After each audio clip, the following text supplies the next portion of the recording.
ED के गवाहों को धमकाने के मामले में आज फोटवार जेल के head clerk Danish ED office पहुंचे। इसी के साथ ईडी ने जेलर नसीम खान और जेल सुपरिटेंडेंट हामिद अख्तर को भी क्रमशः 8 और 9 नवंबर को पूछताछ के लिए ईडी कार्यालय में पेश होने का निर्देश दिया है। वहीं रेव पार्टी आयोजित करने और पार्टी में सांप के जहर का इस्तेमाल करने के आरोप में फंसे एल्विश यादव और उनके मामले में अब नया मोड़ सामने आया है। क्या है ये रेव पार्टी और सांप के जहर से आखिर कैसा नशा होता है, इस पर भी बात करेंगे। पहले बात करते हैं ईडी वाले मसले पर। दरअसल बीते शुक्रवार यानी 3 नवंबर को ईडी ने रांची के होटवार स्थित बिरसा मुंडा केंद्रीय कारा में छापेमारी की। ईडी को खबर मिली थी कि पावर ब्रोकर प्रेम प्रकाश जमीन घोटाला के आरोपियों के साथ मिलकर जेल के अंदर भी अपने पावर का इस्तेमाल कर रहे हैं। ईडी के अफसरों को धमकी, उन्हें झूठे मुकदमे में फंसाने की साजिश रची जा रही है। वहीं मनी लॉन्ड्रिंग के गवाहों को भी धमकी दी जा रही है। इस मामले में ईडी ने बिरसा मुंडा केंद्रीय कारा के जेल सुपरिटेंडेंट हामिद अख्तर, जेलर नसीम खान और क्लर्क दानिश को कल समन भेजकर ईडी कार्यालय में पेश होने की तारीख दी थी। जैसे जैसे तहकीकात आगे बढ़ रही है, वैसे वैसे नए खुलासे भी हो रहे हैं। फिलहाल ईडी के प्रारंभिक जांच में इस बात का खुलासा हुआ है कि जेल से रची गई साजिश में कई जेल अधिकारी और कर्मचारी शामिल रहे हैं। छापेमारी के दौरान ईडी ने कई कागजात और सीसीटीवी फुटेज भी जब्त किए थे। साथ ही क्लर्क दानिश का मोबाइल फोन जब्त कर लिया गया था। इसकी छानबीन में पाया गया कि जेल से ही फोन करके ईडी के गवाह को धमकाया जा रहा था। इसके लिए दानिश के ही फोन का इस्तेमाल किया जा रहा था। ईडी ने अपने गवाहों पर नजर रखने के दौरान उसे धमकाने वाले फोन नंबर का लोकेशन जेल के पास ही मिला था। गौरतलब है, पिछले 1 साल में यह तीसरी बार है जब रांची के बिरसा मुंडा केंद्रीय कारा के सुपरिटेंडेंट को ईडी के समक्ष हाजिर होना पड़ेगा। मनी लॉन्ड्रिंग के आरोपियों की मदद करने और जेल में उन्हें अनुचित सुविधाएं उपलब्ध कराने के मामले में ईडी रांची के बिरसा मुंडा केंद्रीय कारा के सुपरिटेंडेंट हामिद अख्तर से बीते जून में पूछताछ कर चुके हैं। जेल प्रशासन पर जेल मैनुअल का उल्लंघन कर मनी लॉन्ड्रिंग मामले में निलंबित IAS अफसर छवि रंजन और प्रेम प्रकाश की मीटिंग अरेंज कराने का आरोप भी लगा था।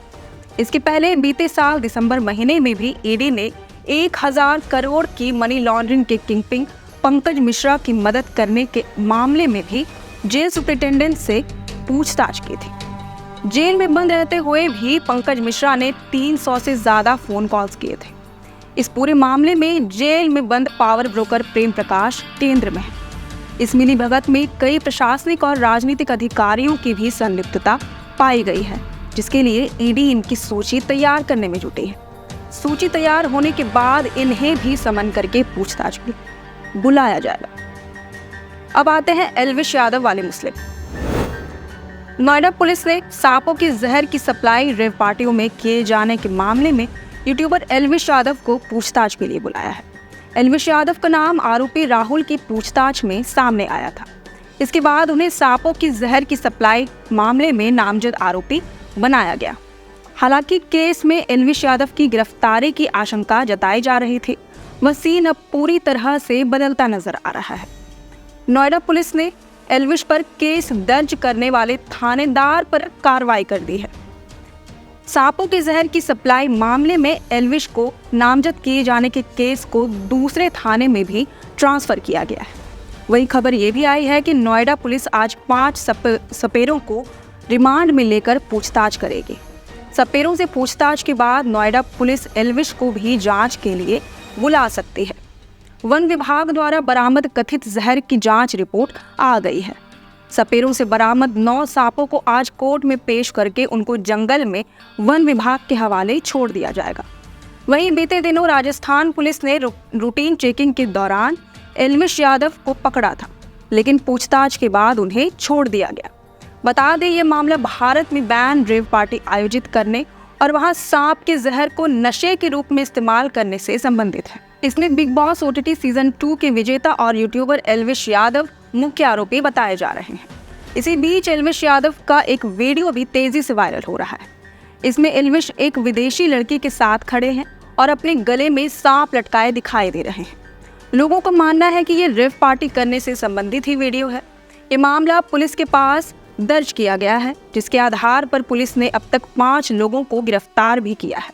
गिरफ्तार लोगों के पास से कोबरा समेत 9 सांपों को रेस्क्यू किया गया है और प्लास्टिक की बोतल में रखे सांप के 20 ml जहर को जब्त किया गया है। जानकारी के तहत ये बात सामने आई है कि ये लोग नोएडा के सेक्टर 51 के एक बैंकेट हॉल में रेव पार्टी करने के लिए जमा हुए थे।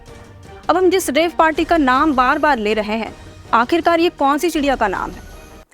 रेव पार्टी दरअसल उन पार्टियों को कहा जाता है जहां हर गैर कानूनी चीज़ों का इस्तेमाल होता है। इन पार्टियों में आम लोगों के लिए कोई जगह नहीं होती।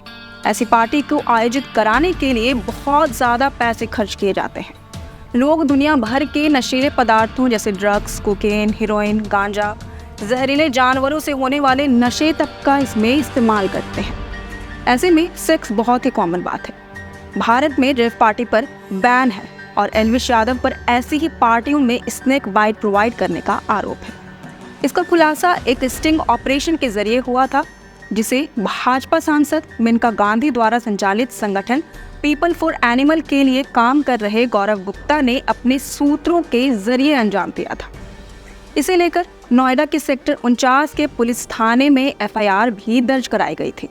जिन धाराओं के तहत केस दर्ज किया गया है वे गैर जमानती हैं और इसके तहत 7 साल तक की जेल की सजा भी हो सकती है।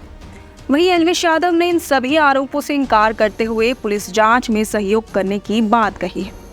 हमने अपने खबर में स्नेक बाइट का भी नाम लिया, मगर आप सोचेंगे कि आखिर स्नेक बाइट से भला कैसा नशा होता है?